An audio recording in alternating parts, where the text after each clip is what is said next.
Jamaah salat Isya dan salat tarawih musalla Al-Falah yang dimuliakan Allah Subhanahu wa taala, as-shaimun was-shaimat, al-mu'takifun wal mu'tafikat wal mu'takifat. Uhayyikum bi tahiyyatil Islam. Assalamualaikum warahmatullahi wabarakatuh.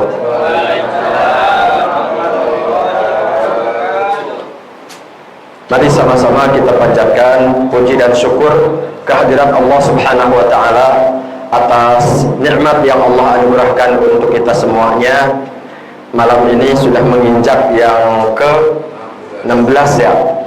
Sudah malam yang ke-16. Alhamdulillah. Kita sampai di malam yang ke-16 dalam keadaan sehat walafiat, bisa menjalankan ibadah Ramadan, saumnya, tarawihnya, baca Al-Qur'annya, dan juga ibadah-ibadah lainnya, serta berbagai macam amal soleh. Semoga Allah Subhanahu wa ta'ala menerimanya. Kadang di satu sisi kita bersyukur kepada Allah Subhanahu wa ta'ala ketika kita bisa menjalankan ibadah seperti ini, karena ini tanda-tanda kebaikan bahwa Allah memberikan kita taufik dan hidayahnya. Tapi kadang kita juga merasa sedih, merasa kasihan kalau di sekitar kita masih ada orang-orang yang dari hari pertama puasa, maksudnya hari pertama bulan puasa, nggak puasa gitu ya, nggak puasa. Saya itu kan di sekeliling rumah itu ada biasa gitu ya, ada banyak orang ada banyak orang, ada Indomaret, di depan Indomaret ada tempat-tempat jualan gitu. Nah itu yang nggak puasa itu sebenarnya kalau bilang misalkan dia nggak kuat, kalau mau bilang nggak kuat itu paginya sahur dulu gitu kan, harusnya sahur dulu, terus niat puasa, kuatnya sampai jam berapa, nah baru tuh bilangnya nggak kuat gitu. Kalau dari pagi hari sahurnya enggak, kemudian pagi hari udah sarapan bubur gitu ya mohon maaf, tidak apa namanya, bukan menyinggung tukang bubur, bukan ini mah contoh saja ya, contoh. Nah jadi kita bersyukur, alhamdulillah Allah Subhanahu wa ta'ala berikan kepada kita taufik, pertolongan, bisa menjalankan ibadah Ramadan ini dengan baik, alhamdulillah. Semoga kita bisa terus meningkatkan kualitasnya. Puasa kita, puasa yang akan mengantarkan kita kepada ampunan Allah Subhanahu wa ta'ala. Begitu juga dengan tarawih kita, baca Al-Quran kita, dan amal-amal soleh yang lainnya. Kemudian Bapak dan Ibu sekalian, saya ingin sedikit bercerita tentang apa yang dialami oleh Rasulullah SAW atau dijalani gitu ya di bulan Ramadan. Ada yang meriwayatkan ada laki-laki, ada perempuan. Kita kan ada laki-laki, ada perempuan. Jadi saya sebutkan periwayatnya dua. Pertama yang laki-laki bernama Sayyidina Abdullah ibnu Abbas, yang biasa dipanggil Ibnu Abbas radhiyallahu anhuma. Beliau sepupunya Rasulullah, gitu ya, sepupunya Rasulullah. Kemudian yang kedua riwayatnya itu perempuan, yaitu Sayyidah itu yang biasa kita panggil dengan Siti, yaitu Siti Aisyah radhiyallahu anha. Mereka meriwayatkan satu cerita begini. Kana Rasulullah sallallahu alaihi wasallam ajwadan nas. Rasulullah itu adalah orang yang paling ajwad. Ajwad itu artinya paling baik banget, paling dermawan. Sehingga orang kalau melihat kedermawanan Rasulullah ini di hari biasa, selain Ramadan, itu barangkali udah nggak kebayang ada yang lebih dermawan dari itu gitu. Karena memang Rasulullah itu dermawan banget orangnya. Kalau ada orang yang minta sama beliau, tidak pernah ada yang ditolak sama beliau. Makanya ada orang tanya, sebenarnya Rasulullah itu kaya apa miskin? Jawabannya apa Pak? Ya Bu, jawabannya Rasulullah itu kaya apa miskin? Nah, Dibilang kaya, ya memang beliau orang kaya, tapi ternyata orang kayanya Rasulullah itu kadang dalam suatu hari beliau tidak punya apa yang bisa dimakan untuk hari itu gitu. Emang ada orang kaya kayak gitu? Kok bisa begitu gitu ya? Jadi Rasulullah itu kaya gitu ketika beliau misalkan menjadi manajer gitu ya, atau jadi sales manajernya, perniagaannya Siti Khadijah radhiyallahu anha. Beliau adalah sales manajer yang paling sukses, sehingga gajinya banyak, pembagian hasil untungnya banyak gitu. Begitu juga ketika beliau sudah jadi nabi, beliau sebenarnya banyak mendapatkan pembagian harta yang Allah tentukan untuk beliau, yaitu dari ghanimah gitu. Dari ghanimah itu banyak. Tapi harta yang didapatkan oleh Rasulullah SAW biasanya, dan memang seperti itulah beliau, biasanya nggak lama di rumah beliau langsung dibagi habis untuk kepentingan agama, kepentingan dakwah, kepentingan jihad, dan untuk menyantuni fakir miskin, orang-orang yang membutuhkan. Selalu begitu. Itu Rasulullah. Jadi seperti itulah gitu ya. Kayaknya itu banyaknya harta di rumahnya itu nggak lama, banyak tapi langsung habis gitu untuk kebaikan semuanya. Nah baik, jadi Rasulullah itu seperti itu, makanya nggak kebayang ya ada orang yang lebih dermawan dari itu. Tapi ternyata dalam kelanjutan hadisnya itu dikatakan, wa kana ajwadu ma yakunu fi Ramadan. Dan kondisi waktu Rasulullah SAW paling dermawan ternyata terjadi di bulan Ramadan.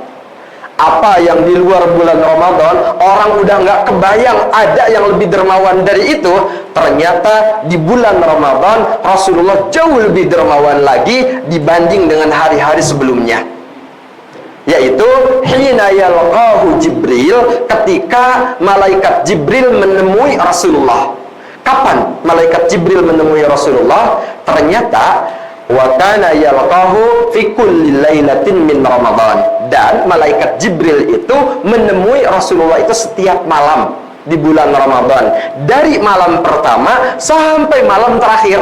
Bukan cuma malam Lailatul Qadar saja, bukan, tapi memang setiap malam malaikat Jibril datang bertemu dengan Rasulullah, lalu ngapain? Fayudarisuhul Quran. Kemudian malaikat Jibril itu mengajak Rasulullah untuk tadarus. Jadi ada kata begini, fayudarisuhu. Nah, fayudaris itu kata kerja, fi'il dalam bahasa Arabnya, yang kata benda jadiannya gitu ya disebut dengan tadarus. Artinya saling mempelajari, saling membaca, saling menyimak. Jadi gini, malaikat Jibril membaca ayat-ayat Al-Quran yang sudah diturunkan kepada Rasulullah dari awal sampai akhir. Lalu ketika malaikat Jibril selesai, giliran Rasulullah yang membaca disimak oleh malaikat Jibril. Ternyata mereka tadarusnya seperti itu gitu. Jadi tadarusnya itu ayat yang sudah turun dibaca semuanya bergantian, berarti 2 kali, sekali membaca, sekali menyimak gitu. Fayudarisuhul Quran. Nah, maka kata sang perawi tadi, kata Sayyidina Ibnu Abbas dan kata Sayyidatina Aisyah radhiyallahu anha, dalam waktu-waktu itu Rasulullah itu benar-benar dermawan, lebih dermawan dari angin yang berhembus. Angin itu dermawan ya? Baru tahu ya angin dermawan? Emangnya apa yang dikasih oleh angin sama kita? Jadi gini, ibaratnya nih, kita kan ada kipas nih, kipas itu meniupkan angin. Ketika kipas meniupkan angin, dia milih-milih enggak, yang ini lagi ngantuk nggak dikasih angin, yang ini belum mandi nggak dikasih angin, yang ini kayaknya tarawehnya tadi tidur nggak dikasih angin. Enggak dipilih-pilih, dikasih semuanya.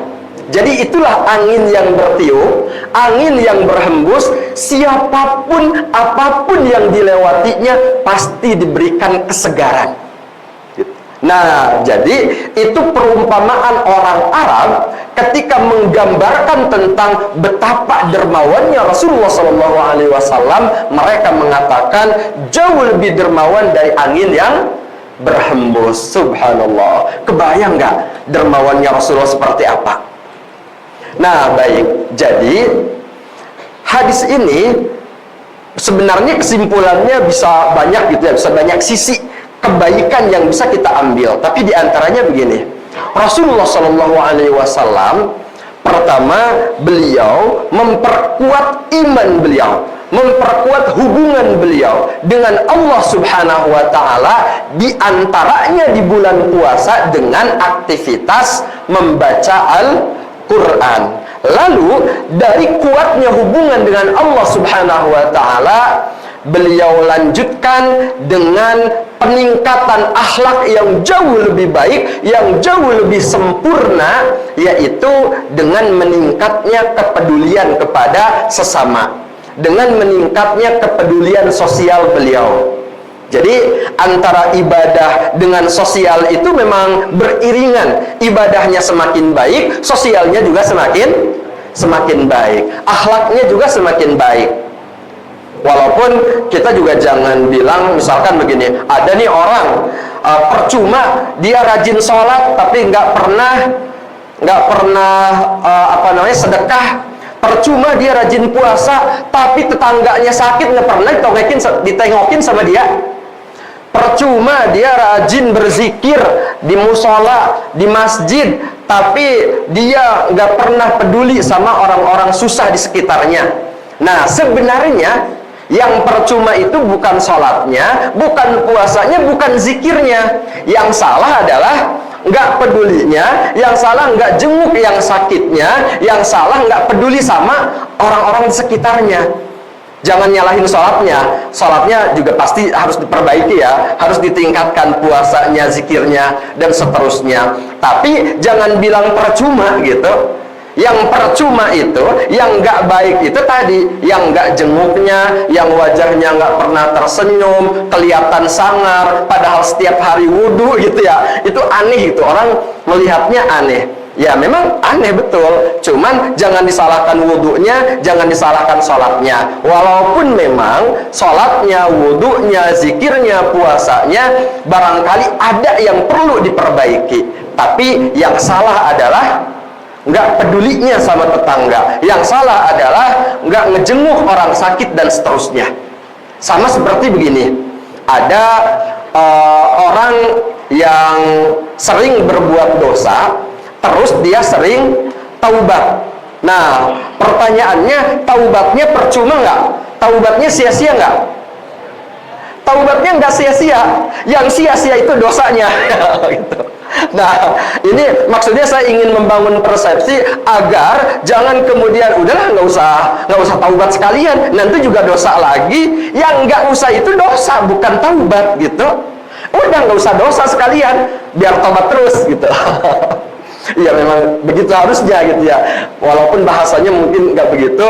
Yang jelas memang sebenarnya antara ibadah dengan sosial itu memang harus diseimbangkan. Orang yang rajin ke musola, orang yang rajin sholat, rajin puasa, harus meningkatkan kepedulian sosialnya, harus memperbaiki akhlaknya di tengah-tengah masyarakat. Itu yang bisa saya sampaikan untuk tausiah singkat di malam hari ini. Mudah-mudahan kita terus bisa melanjutkan ibadah puasa kita sampai akhir, sampai menjadi juara, dan kita mendapatkan predikat takwa yang paling tinggi di hadapan Allah Subhanahu wa Ta'ala. Billahi taufiq wal hidayah. Wassalamualaikum warahmatullahi wabarakatuh.